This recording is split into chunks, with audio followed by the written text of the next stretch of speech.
They couldn't conduct a month of this war without us. It's all us. It's our weapons, our intelligence, all of it is completely necessary for them to do it. So America is like 100% implicated in all of the horrors of what's happened for the last year. Being an American citizen and then watching all these kids being killed, knowing I'm paying for it. It's not fun. No, it's not. What's going on, everybody? It's your host Z, and welcome back to the only channel where we don't whisper the truth, we scream it through a megaphone wrapped in TNT. Today's episode is an absolute firestorm, brought to you by UFC legend turned politician realist Jake Shields, who dragged in none other than Dave Smith, the liberation truth sniper with zero chills and a PhD in exposing raw truth and US hypocrisy. These two didn't just peel back the curtains on America's role in Israel's war in Gaza. They ripped it off the hinges and lit it on fire. Dave lays it out plain, as you'll see. This war couldn't last a damn minute without America's non-stop supply of weapons, intelligence, and blind loyalty. Meanwhile, Jake's over there asking the real questions. Why the hell are we worried about mean tweets when we're literally paying to blow babies apart in real time? It's not just foreign policy. It's a horrible movie with our tax dollars in the credits. This isn't just commentary. It's an indictment. Let's get into it. Yeah, no, for sure. And, you know, it's, look, obviously, America, we've fought in a lot of wars over the last 20 plus years. All of them, you know, Israel supported and wanted us to fight. A lot of them, they pushed us into them, especially Iraq. Well, they certainly were. You know, it's such a network that it's almost like hard to say where one starts and the other one stops. There's certainly a lot of there's a lot of non-Jews who are Americans who are fucking very implicated in this as well. Yeah. But there's certainly a whole lot of Jew foreign policy establishment as well. But at the very least, Israel certainly was lobbying for all of these wars. But look, it was our government and our elected officials who went along with it. And we've done some pretty horrible things. Now, again, if I say that America has done all these horrible things in these wars, no one confuses that from me saying every single American person is guilty of that. But I would say that there is something unique in what Israel's doing to Gaza that is just profoundly more fucked up than even what we did to Iraq or what we did, because this isn't just you starting a war with some puny country who didn't do anything this is starting a war with a group of people who you've held captive since 1967. It's like, you know, in the same way that okay, you don't have an obligation to feed a homeless guy on the street. You know, it's not your, now it might be a nice thing for you to do, but you don't have to do it, right? But if you go and kidnap someone, right? If you kidnap someone and you lock them in your basement and you starve them to death, you're guilty of murder. So in a sense, right, when you kidnap that person and put them in your basement and won't let him leave, now you have an obligation to feed them. Like I'm not saying it's okay to do that, but if you're gonna do that, you have to feed them. And so in that same sense, I think when you have a people captive, there's a higher responsibility on what you're allowed to do to them. This isn't a foreign country with a military of their own, with a government of their own. They have no means by which to defend themselves. Hamas isn't even a real military. It's like a small group of there's no real objectives there. There's not there's no one to beat. They're just, I'm sure you watch it, they're bombing schools almost every day. It's just disgusting. It's the worst thing I've ever seen. Hamas is the toughest gang in an Israeli prison that Israel propped up and funded to keep them running the thing. So it's there's just, look, it's just, I don't know. It's what Israel done to Gaza over the last year is just, it's the worst thing I've ever seen in my life. It's appalling, man. It's such an outrage. And that's also part of the reason why, I guess, in a way, it's just impossible. It's impossible for me to like I was saying before, I'm too focused on the shit that matters. It's there's too many times that people you know, corporate media people try to be but aren't you appalled by the anti-Semitism on Twitter or something? I'm like, legs blown off, his family killed. Right, as soon as we get over whatever, I can understand it. I just watched the 1,000th baby suffocate to death online. So actually I'm more appalled, and then I'm watching Nikki Haley sign bombs. So actually I'm a little bit more appalled by that than I am by mean tweets.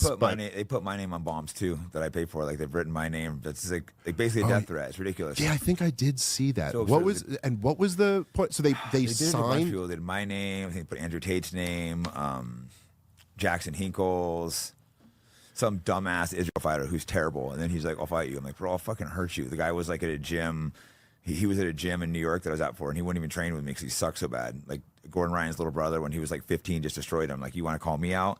And then he's like, a boxing fight. And like, he's called me to a fight now, and you're an MMA fighter and you're trying to make rules. Like, you're pathetic. If you want to fight me, I'll fight you anytime for free. Dude, I just fucking, I hate the, like, I really do. I just think there's something so profoundly evil. Like, it's like a biblical level of evil of the like celebrating warfare, that celebrating. Look, man, like, even if they're doing boat trips with kids to watch. So this is why I can understand why some people start turning anti. Like, they see this and they connect that with Jews, which is not the case. But you can see that when people see this, there's a culture, and they're taking their kids out to watch other kids be slaughtered. It's just like, how is this real? Yeah, I mean, look, dude, it's not. There's something very sick about that culture, and the truth is that I remember Glenn Greenwald said this once. I thought he's great. I love it. Yeah. But he's one of my favorite journalists. Really, one of the best journalists in the world. Really honest, really smart, really good dude. But he said this when Osama bin Laden was killed. And it really hit home with me. And it was when, if you remember, around Obama's re-election campaign in 2012, and I know Biden and a bunch of them, they had a campaign slogan that was like, Detroit's alive and Osama is dead.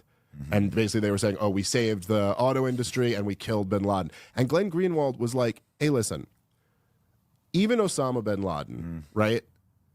This was somebody who was like murdered by our Navy SEAL teams, right? Like, was executed in his underwear or whatever. Like, now, even if you think he deserves that and that was justice, it still should be somber. You shouldn't be like spiking a football. Like, you just killed someone. Like, if you're not the bad guy, if you're not the barbarian, and your whole thing is you hate them because they're terrorists, it's like, then our side shouldn't be celebrating when people die.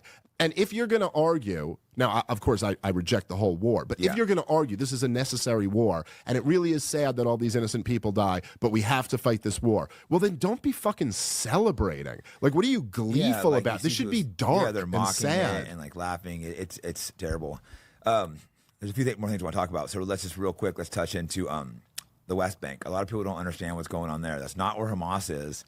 And so this is not even the terrorists there, and they're in the West Bank too, just totally brutalizing, taking land, harassing people. Yeah, it's just no one can ever give justification for that. When I'm arguing with Zion, it's just like, how do you explain the West Bank settlers? And I've never heard anyone give an explanation for that. Well, and it's funny because the whole funny in a fucked up way, but it's the whole strategy of propping up Hamas. A huge part of it was so we don't have to talk about the West Bank issue. Exactly. We could just keep. You think Palestine, you think Hamas, you think terrorists. Okay, no, we can't. No, no partner for peace, all that shit. But the West Bank is really what they want. They don't even really want Gaza. I mean, like they probably want it, but like but that's not the right. No, it's Judea and Samaria, as they call it in the West Bank. That's where their holy sites are. That's what. That's what they really want. And they're going in there taking it. And they've been with weapons, harassing people. So I see these Americans that are like, oh, I would defend my country, and then these people that are harassing them, and they call the Palestinians terrorists. Yeah, well, it's terrorism has always been kind of like a in the eye of the beholder. I mean, like, it's from the perspective of the British Empire, George Washington was a terrorist. From the perspective of Americans, after you win the war, he's the greatest hero ever, And from the perspective of, I think, like, from a neutral, objective perspective, you would look at the Zionist militias as terrorist groups. But from the Israeli perspective, they were the freedom fighters who founded that nation. And it's really no different with the Palestinians. From the Israeli perspective, they're a bunch of terrorists. But if they were to win, like, you could see where, obviously this is not plausible, it's not going to happen, but like, if theoretically October 7th, let's say, brought down the state of Israel, and the Palestinians were able to form their own state, then of course they would be the ones who created this here. I mean, that's the way all societies are, right? Like, there are these double standards that it's like, if you just look at it from this other group's perspective, that you're the biggest monster ever. But so from the Palestinian perspective, which is not that hard to put yourself in, it's like, look, you're an occupied people. And then an occupied people have the right to resist that occupation. I mean, I'm not saying they have a right to kill. I'm not saying you have a right to kill innocent people. But like, I've had some interesting moments, because I've done a lot of these debates over the last year. And that's one of the things I've tried to press a bunch of them on. It's like, well, you know, everyone wants to talk about Israel's right to defend themselves, but it's like, let's really talk about the Palestinians' right to defend themselves. Like, what right do they have? Yeah, they don't have right to like, defend who themselves. can they kill? You know, like if an IDF soldier is in the West Bank, they have a right to kill that guy. Yeah. I mean, you would certainly say if Hamas is in Israel, they got a right to kill them, right? So that's, you know, but look, the kind of the bigger picture here is like, look, it is really fucked up what Israel's doing to its neighbors. But the real thing is that America just shouldn't be involved in this at all. We make the situation so much worse. We're degrading our country and our standing in the world, and it does nothing but just cause us problems. Yeah, our greatest ally, Israel, does nothing from us. They spy on us. They take money from us. They steal our nuclear secrets. They really offer us nothing. It's like a one-way abusive relationship. A brutal, unfiltered takedown of the U.S. government's bloody fingerprints all over one of the darkest humanitarian disasters of our time. Jake Shields and Dave Smith didn't just talk. They torched the entire narrative, exposing the ugly truth that America isn't some innocent bystander, the full-blown enabler of Israel's war crime and war machine. From Gaza to West Bank, from bombs to smiling war crimes. This isn't defense, it's destruction, with a Made in America label slapped on top. Dave's piercing logic and Jake's raw, unfiltered take painted a picture so clear you'd have to be willingly blind to ignore it. They challenged the lies, the media gymnastics, the moral double standards, and most importantly, they reminded us that staying silent makes us complicit. This isn't just about politics anymore, it's about humanity. So if you're still defending the indefensible, maybe it's time to check your soul, or what's left of it. I'm Z, and this is Z's Political Arrow, where we don't just talk truth, we weaponize it. Catch y'all the next one.